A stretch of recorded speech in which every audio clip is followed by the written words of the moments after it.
Hello everybody and welcome back. Today I'm going to be doing a quick review of the new Samsung Galaxy S20 5G.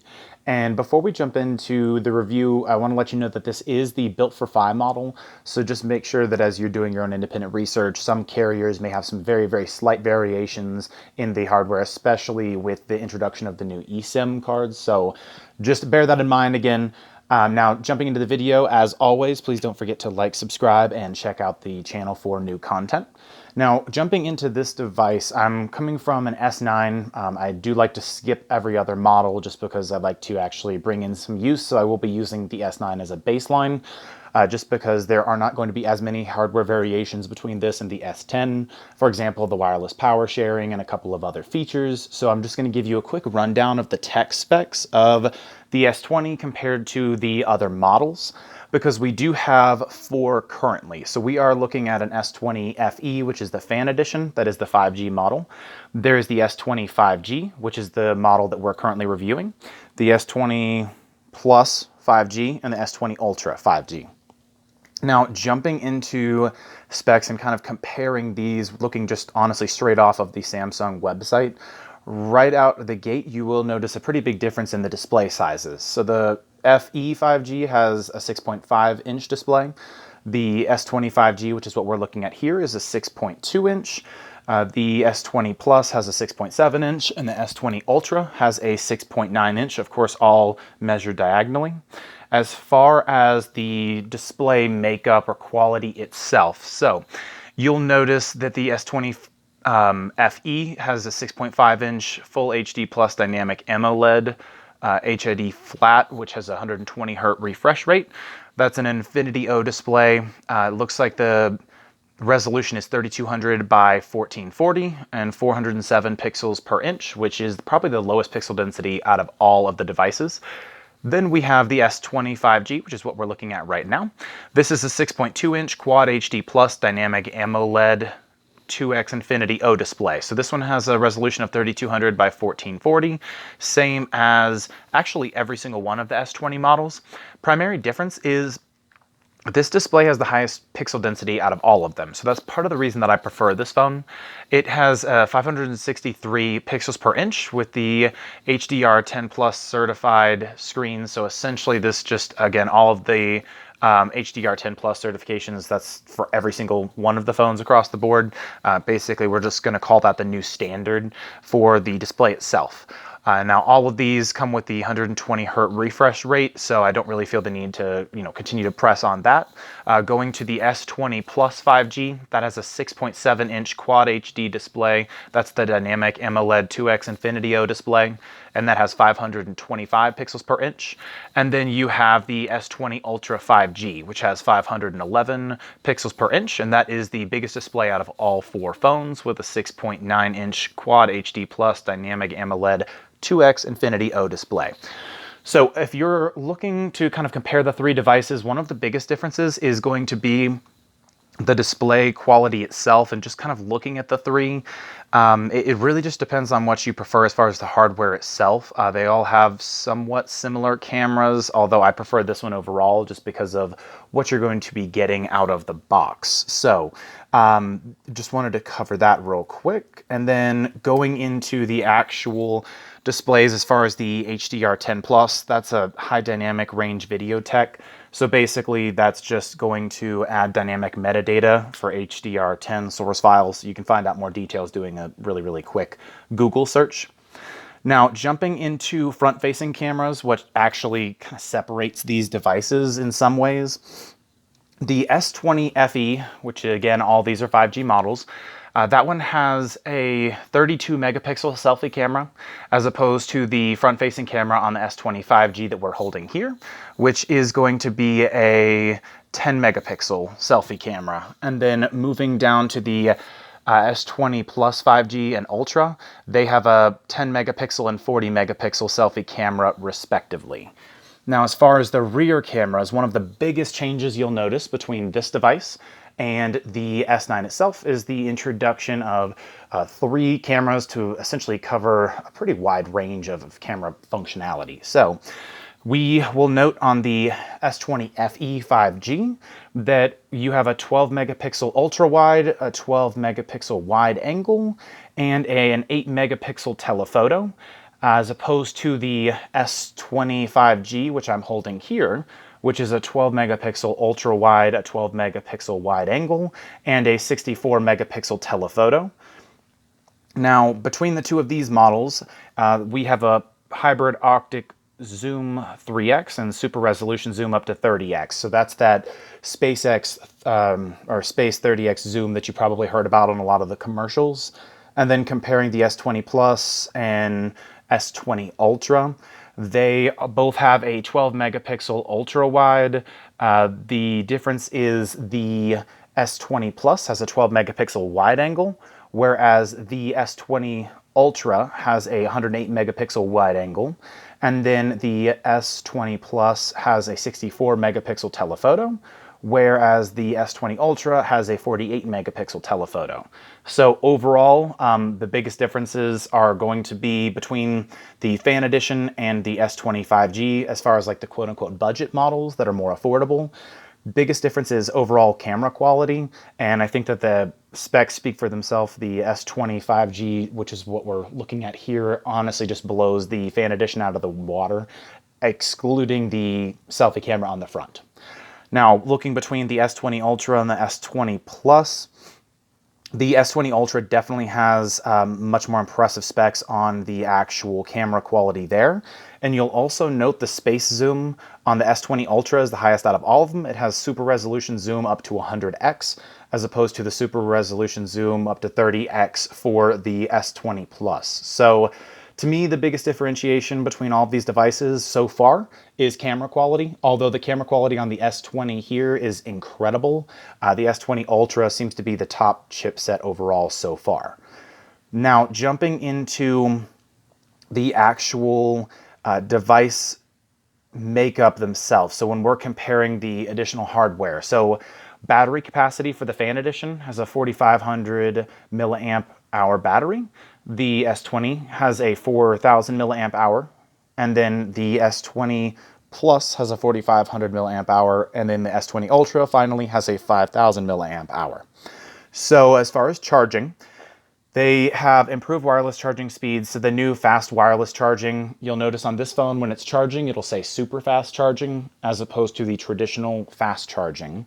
So Fast Charging 2.0 is available with wireless charging stand, wireless charger duo pad, and a couple other like actual chargers themselves. So there is a travel charger you can get that will allow you to utilize this technology. Basically, primary difference is this is going to pull 25 watt power for this phone when it's doing super fast charging, and then it can use up to 45 watts with the travel adapter, but that is unfortunately sold separately. As far as network connectivity, they support the 5G non-standalone and standalone and sub-6 mmWave for the actual 5G piece. They do have the typical LTE technology, up to 2 gig download and 150 meg upload, and then standard Wi-Fi across the board. So the wireless adapter in these supports up to 1.2 gigabytes per second download and the same speed for upload. They do have the Bluetooth 5.0 Type-C wireless adapter, which is honestly pretty standard. And the nice thing about the S20, this one does come with the AKG headphones, and they do have the Type-C built in. So it's not an adapter that you would have to get. Unfortunately, if you need to use other headphones, you would need to purchase that adapter separately. Now, lastly, going into processors, which is what sets a lot of these apart, and just general storage. So this one we're going to actually pull from CNET.com. The way that they kind of organize things is just a little bit more user-friendly. So comparing the differences, the processor in the S20, we are looking at a 64-bit octa-core processor, max speed of 2.7 gigahertz, and the S20 Plus, we will be looking at a 64-bit octa-core, and that's a max speed of 2.7 gigahertz. And then it is essentially going to be looking at the exact same for the S20 Ultra. Now, one difference is they all have 12 gigs of RAM on board. However, I have heard of an 8 gig model, and the FE unfortunately only has 6 gigs of RAM. So that is another difference here, although it's not going to make much of a difference overall, just because the S20, the fan edition, does appear to be lower graded, and really you're getting it for the camera and the battery. Now, the S20 Ultra stands alone here because, unlike the traditional 12 gigs of RAM on board with the bulk of the models, although the S20 5G does have an 8 gig option, S20 Plus and S20 Ultra, they have a 12 gig model as well as a 16 gig model for the S20 Ultra. So you're going to notice a pretty big difference there. And then as far as the expandable memory and SIM card, they do support the nano SIM and 1 micro SD slot. They do have a dual SIM model and a nano SIM. That model is essentially 1 nano SIM and 1 nano SIM or micro SD slot. So you can essentially get access to that if you took this case off. It's that typical push pin you would punch in and it would slide out with that actual tray. They do have Android 10.0 right out of the box. And as far as the audio playback on these, I will tell you it's a pretty substantial difference from something like the S9. Just the general quality, it feels like the closest you could get to stereo quality surround sound. For example, when you're playing games, you can pretty much tell whether someone is to the left or the right, which was a little harder to differentiate with some of the games in the S9. Now, that covers the bulk of the tech specs there. I will tell you the video capture mode on this does support up to 8K video quality, and the camera in this has some pretty intense different settings. So as far as my personal recommendation for which device to get, if you're wanting the budget device, the S20 Fan Edition does support 5G. It does have an incredible camera compared to some of the other devices. And part of the reason I wanted to make this video now is because most of these models are on sale. Now, looking at Google Fi's website, for example, if you were to sign up for a specific plan, you could get one for $499.99 at the time of filming. But pay attention to the actual fine print, because sometimes it is based on the actual plan you sign up for. So for example, this is a Google Fi model. I got this one for $599.99, and then obviously taxes built in on top of that. You can also go to the Samsung website, where at the time of filming for the S20 FE, we're looking at $389.99. For the S20 5G, we're looking at $489.99. The S20 Plus is $639.99, and the S20 Ultra is $889.99. Again, pay attention to the fine print there. There are typically different exclusions that apply, and they are factoring in different trade-in values. And then you also have to choose which cell carrier or whether you want the device unlocked. Now, just going into the review for this device itself, I can tell you that there are so many differences between this and the S9 as far as just general features and functionality. One thing that has annoyed me is getting the actual case and the screen protector itself. So on this model, I have a pretty standard Spigen case. I believe this was like $15, maybe $20 on Amazon. I've had these cases before and I love them. Very, very slim.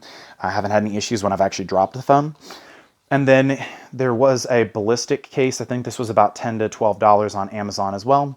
It's pretty easy to install. There's a little plastic piece that you put in the charging port and just lay the screen protector directly on top.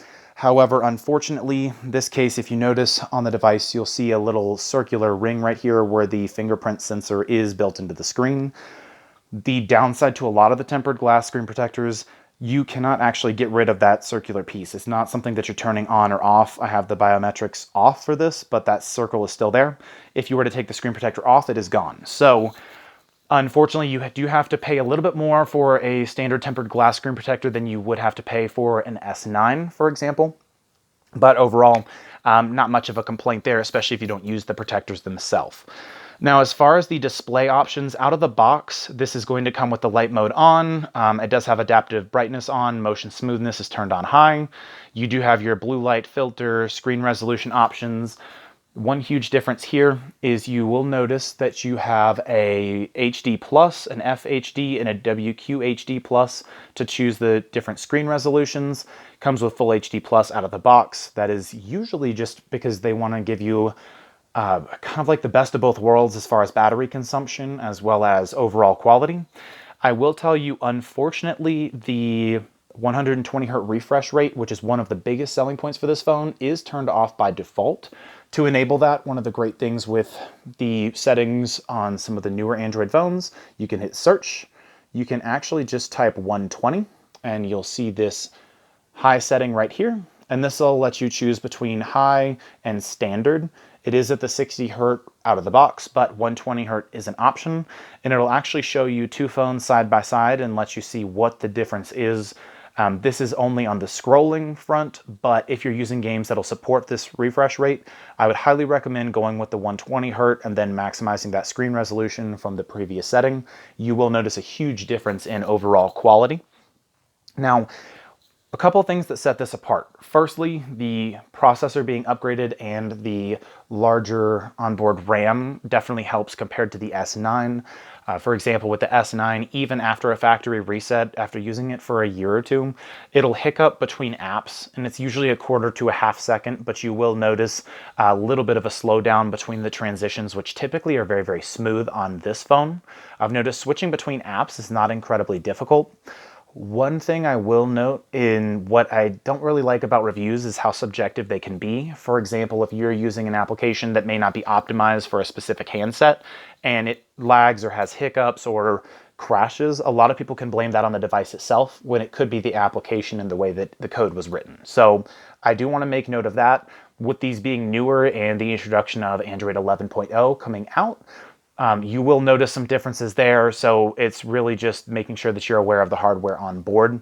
Now, the only other difference, this phone does feel a little lighter than the S9, and I think it's primarily due to the fact that the S9, it just feels very dense. So if you, and this is going to sound a little odd, it still feels solid, but it just doesn't feel as dense, which is kind of a nice thing, and I trust Samsung's build quality overall enough to feel like this is still going to be incredibly solid, but it doesn't really feel like, for example, the S9 does, like almost like a brick compared to this phone. So like using it day to day is relatively easy, and I think that this is the best of both worlds as far as overall screen size.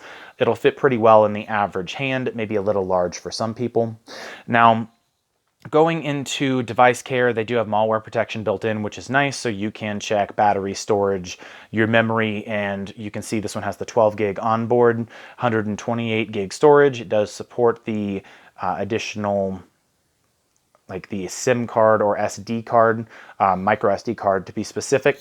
And then you can optimize and basically kill off background apps as needed, which is a nice improvement. The S9 has that, but the malware protection isn't built in by default. So you have all of your general maintenance and everything that you would need to do from here. The theme shop is also very nice if you're wanting to get new themes, especially buying the phones now. A lot of these are on sale for Christmas coming up as well as New Year's. So that's the bulk of the difference there. One of the things that I think really sets this device apart is, firstly, the camera. So if you were to double tap on the power button, and you'll notice you'll bring up your camera. You have your Bixby Vision option as well as all of your different camera options up top, panorama, all of the other features. One of the coolest things though is with this, the telephoto and the advanced zoom, you'll notice by default you are at 1x. So if we wanted to zoom in, you'll notice the quality, and you have that 30x space zoom. You have what appear to be crosshairs up here, which will show you what you're pointing at on like a larger portion of the screen. So again, SpaceX zoom is pretty incredible on this device. But one thing you'll notice is how to use the wide angle lens. You actually just keep zooming out, and then it will zoom out entirely to 0.5x, and you'll see that this is an incredibly wide angle. So this is a standard mattress. Pointing it almost completely down is catching almost all four corners. So the zoom is pretty incredible when you're using the wide angle, and then the quality itself is amazing as well. And again, you have that 10 megapixel front-facing camera as well. Now, one other thing I did want to go over is the refresh rate and the quality of the video. Although you probably can't tell, we'll just show you, for example, Call of Duty Mobile, because when using this, the sound quality on this device was incredible. Using it and just playing a couple of rounds, walking around, you can actually hear gunshots and hear whether they're off to the left, off to the right, behind you. With the S9, it was much harder to differentiate. And again, just the general quality for the gameplay itself is pretty incredible. So this is very, very similar maps to the actual game itself. So just if we were to jump into a game, just to give you an idea of what it would look like. Again, fingerprint sensor gets a little irritating, so I'd be very careful on the actual screen protector you buy. But if we were to jump into a game, if it actually finds one, you'll be able to tell, jumping straight into things, how good the quality is overall. Again, very, very similar to a full-size map from Call of Duty. So gameplay overall, the quality is very, very good. The only quote-unquote lag that I've noticed is typically from when you're playing multiplayer, and it's basically just the internet connection itself. So you'll choose your loadout, and again, it's set up in some ways pretty similar to the full-size Call of Duty game itself. So you'll notice that you can play multiplayer with other people. You have these full-size maps. You can adjust your settings for the actual, like the loadouts and the controller settings. So you'll notice the quality on this, if you were to zoom in, looks really, really good. And especially when you're seeing the kill cams and everything, like everything seems to connect very, very well. Minimal lag, especially on online multiplayer. So I would just highly recommend taking a look at some of the other games that they have out there. And switching sessions is also pretty easy. You'll just swipe up to get access to your navigation keys, which you can change settings for by default. And honestly, all of the settings here are pretty easily changed. And they have a ton of different features and functionality. And you can also adjust the, let's see, going up here, you can adjust a couple of different settings. For example, you'll be able to adjust mobile data, flashlight, basic settings. But you'll also notice that you have a couple of new settings. So they have secure folders, screen recorders built in, music sharing, dark mode, and then a couple things that make a huge difference for me were the edge lighting and Dolby Atmos, making sure that your sound settings are set up. You will notice decks up at the top for your file sharing between computers. And then, again, you can link to Windows, mobile hotspot, QR code scanners built in, which is very, very nice for this. And then your typical screen rotation, power on, off, search settings. So overall, just wanted to make sure that we were covering everything that we could. If there's anything you feel like I didn't cover, feel free to drop a comment below, ask any questions that you can. Trying not to go too in-depth as far as the tech specs, but if you're looking between the 4 S20 devices and trying to figure out which one is the best fit for you, firstly, make sure that you're comparing with your carrier specifically. You wouldn't want to find out that you have slight hardware variations in the model that you wanted and then didn't get exactly what you were expecting. But overall, I think that the best bang for your buck is either going to be the standard S20 5G, which we have here, just based on overall battery life, screen quality, and everything else. With the FE, unfortunately, you do lose on the screen quality. So when you are taking pictures with the cameras on the back are not as good as this model, but it's also a little bit more difficult to tell. You can notice when you zoom in on a picture you've taken with this, the quality difference between taking one with a lower level device, like for example, the S9. But I would also recommend, if you have a larger budget, jumping into the S20 Ultra, just due to the screen size, pixel density, the size of the battery, and honestly the overall quality with what you're going to be getting. It's just the most bang for your buck in that price range, with it being on sale now. So price difference between this and the FE, I would go with this. And then with the S20 Plus and S20 Ultra, I would go with the Ultra. Again, biggest screen size out of all of them. The quality of the display itself, as well as the upgraded cameras and increase in RAM, just think it would be a much faster phone. So if you have any questions, again, feel free to drop them in the comment box below. I'm also going to be doing a video shortly on Google Fi, just to let you know how the service compares to some of the other carriers. So as always, don't forget to like, subscribe, check out the channel, and drop any questions below. I'll be more than happy to answer them. I'll see you in the next video.